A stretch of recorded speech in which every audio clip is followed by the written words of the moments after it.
Oke, halo guys, selamat datang di channel Ipan Padilah. Kali ini aku akan mengalur sebuah film psikopat. Tapi untuk kalian yang masih di bawah 18 tahun, gue saranin banget jangan nonton video ini ya. Oke, lanjut aja kita ke videonya. Film ini dimulai dengan memperlihatkan seorang wanita yang baru saja tersadar dari pingsannya. Wanita yang bernama Chloe ini tidak tahu menahu dirinya ada di mana dan tidak tahu kenapa ia bisa tersadar dalam keadaan seperti ini.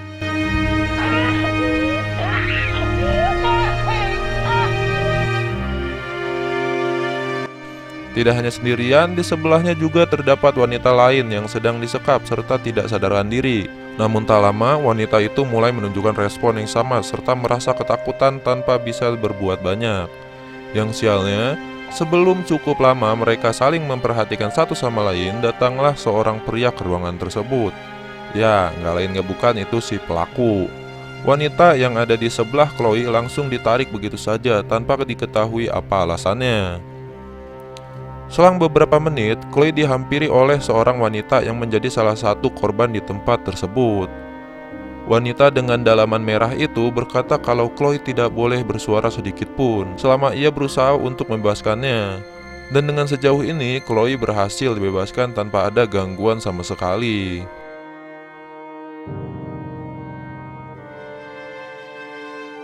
Dan benar saja, ketika si wanita berbaju merah lagi berusaha mengajak Chloe untuk kabur, psikopat itu malah menyadari gerak-gerik mereka.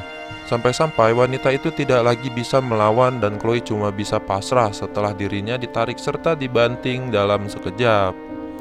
Di dalam ruangan yang tidak begitu luas ini, Chloe menemukan cukup banyak pintu yang digunakan untuk menyekap berbagai wanita. Dari sekian banyak wanita yang ada di tempat itu, semuanya memiliki kesamaan yaitu tidak menggunakan busana secara lengkap.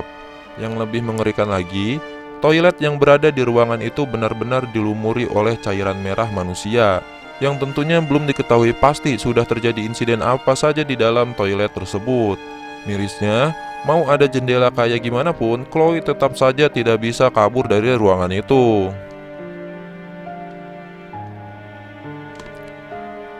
Dalam posisi tidak bisa apa-apa lagi, Chloe tidak sengaja melihat salah seorang wanita berbaju kuning yang mulai tersadar dari pingsannya. Secara refleks, Chloe langsung membantu wanita itu. Persis seperti apa yang dilakukan oleh wanita berbaju merah pada dirinya.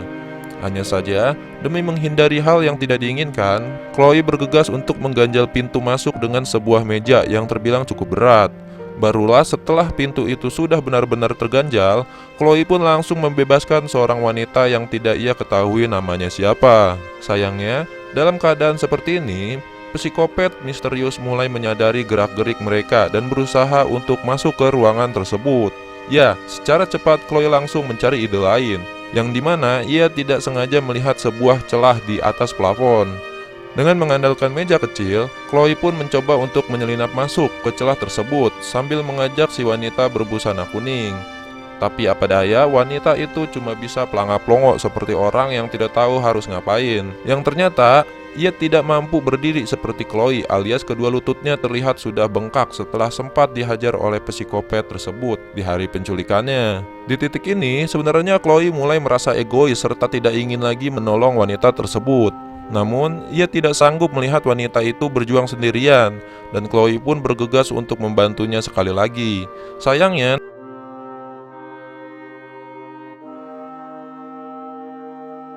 nasib berkata lain dan wanita berbusana kuning harus ditarik oleh psikopat misterius serta dicekik sampai tewas. Sedangkan Chloe sendiri harus berjuang sendirian di atas plafon walaupun kakinya sempat terluka setelah psikopat itu menancapkan cangkul garpunya secara cuma-cuma. Yang namanya juga psikopat ya, udah jelas banget dia nggak bakal punya rasa kasihan kepada korbannya tanpa pamrih sama sekali. Sampai-sampai Chloe sendiri pun harus tertusuk lagi di bagian ketiaknya. Dan hal tersebut langsung membuat Chloe mengeluarkan cairan merah tubuhnya dalam seketika. Cairan merah yang mengucur pun bukan lagi sedikit, melainkan tetesan demi tetesan cairan merah mulai menetes ke arah topeng dari psikopat itu. Setelah si wanita berbusana kuning dibawa keluar, Chloe pun langsung memberanikan diri untuk turun secara perlahan. Kondisi kaki serta ketiaknya yang dipenuhi luka membuat Chloe cukup sulit untuk bergerak. Tapi dari situlah ia pun menemukan sebuah ide dengan memanfaatkan kumpulan tali yang menyekap berbagai wanita di ruangan tersebut. Dimulai dari menggunakan tali itu untuk menahan keluarnya cairan merah tubuhnya, sampai menggunakan untuk membuat rangkaian tali yang cukup panjang. Semua itu dilakukan oleh Chloe dengan begitu cepat tanpa membutuhkan bantuan dari orang satupun. Tidak sampai di situ, Chloe juga sengaja mengikat rangkaian tali tersebut ke sebuah meja kecil, ke sebuah ranjang, dan juga ke atas plafon yang ada di ruangan itu, yang dimana ia bertujuan untuk membuat tali tersebut tergantung setinggi mungkin, seolah-olah ia berniat untuk mengakhiri hidupnya. Dan di saat waktu yang tepat telah tiba, Chloe pun langsung beraksi dengan talinya sambil menunjukkan hal itu di depan mata psikopat misterius. Beruntungnya, aksi tersebut ternyata tidaklah benar-benar terjadi, melainkan Chloe sudah membuat jebakan yang tertuju kepada psikopat itu sendiri. Ya, alhasil dengan jebakannya, Chloe pun sukses untuk membuat psikopat tersebut cukup menderita tanpa membutuhkan tenaga yang begitu besar.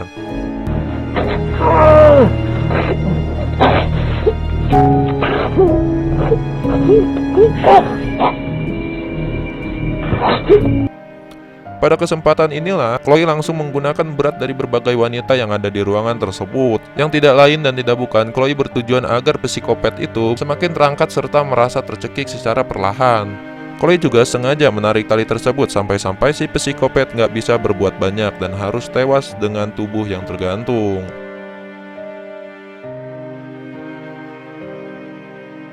Tanpa berpikir panjang, dia pun langsung membuka topeng yang selama ini menutupi wajah si psikopat itu. Dan terbongkarlah kalau pria tersebut merupakan ayah dari teman kuliahnya. Ketika semuanya sudah terkuak, Chloe langsung bergegas untuk pergi dari ruangan tersebut, yang dimana untuk pertama kalinya Chloe pun sadar kalau ruangan ini ternyata berada di halaman terbuka dan terdapat sebuah rumah besar di seberangnya. Usut punya usut. Sebelum semua hal itu terjadi, kita akan difokuskan terlebih dahulu kepada seorang pria yang bernama Andrew. Bisa dibilang Andrew ini merupakan seorang pengangguran yang benar-benar pasrah dengan kondisi ekonominya.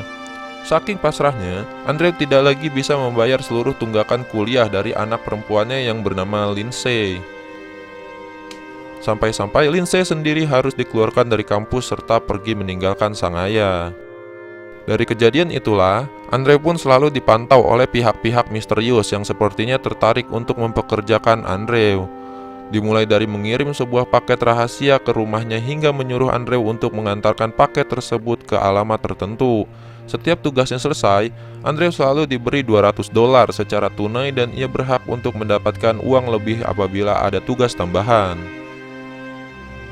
Selama kegiatan ini terus berjalan, sebenarnya sih nggak ada ya sesuatu yang salah serta menjaga sedikit pun. Namun, tidak lagi setelah Andrew diberi tugas baru oleh seorang wanita yang tidak ingin diperkenalkan dirinya. Melainkan wanita itu hanya memberikan alamat rumahnya kepada Andrew dan menyuruhnya untuk datang seorang diri. Di saat Andrew tiba, ia pun langsung disambut oleh seorang asisten rumah tangga yang bergegas untuk menyiapkan segelas teh hangat. Dan tidak lama datanglah seorang wanita parubaya yang dimana ia mengaku sangat-sangat membutuhkan bantuan Andrew. Wanita itu berkata kalau ia mengenal Andrew dari sebuah situs dari dalam deep web, yang dimana Andrew terdaftar sebagai seorang pekerja ilegal. Dan tanpa basa-basi lagi, wanita itu berkata kalau ia akan membayar Andrew sebesar $5.000 per orang apabila ia berhasil melakukan tugas rahasia. Yang tidak lain dan tidak bukan, konotasi per orang itu menjelaskan kalau Andrew disuruh untuk menculik gadis-gadis muda dari mana saja serta disekap di sebuah ruangan yang berada di halaman rumah wanita tersebut. Dengan tujuan wanita itu sangat-sangat membutuhkan cairan merah segar dari setiap gadis muda yang nantinya akan ia ekstrak serta dijadikan teh seperti apa yang sudah diminum oleh Andrew sebelumnya. Dan secara mengejutkan, si pemilik rumah berkata kalau ia seharusnya sudah berumur 80 tahun, yang dimana sampai sekarang ini ia masih terlihat seperti berusia 30 tahun setelah mengkonsumsi darah wanita secara rutin. Dan film pun berakhir. Oke guys, sekian dulu alur cerita film kali ini. Jangan lupa klik like dan subscribe-nya. Dan buat kalian yang suka, share juga video ini. Dan tolong banget kalian tulis di komentar, ramein komentar kita karena komentar di sini itu sepi banget. Oke, bye-bye. Terima kasih dan sampai jumpa.